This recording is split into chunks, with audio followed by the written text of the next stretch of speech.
Ang hari sa kinabuhi, akong halaran.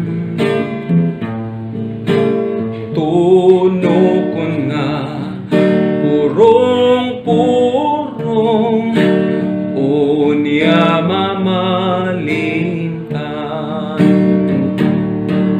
Sa tanaman sa Getsemani, dito siya nag-agulo. Tungod sa gugma niyang dako, alang man ka nato.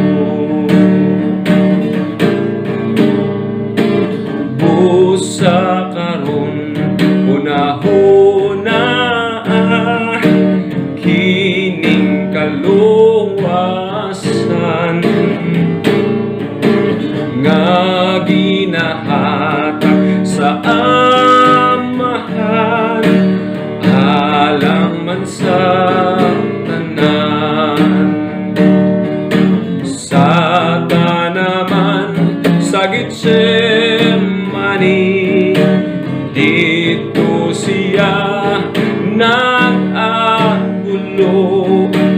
Tungod sa gugma niyang dako, alang man ka nato.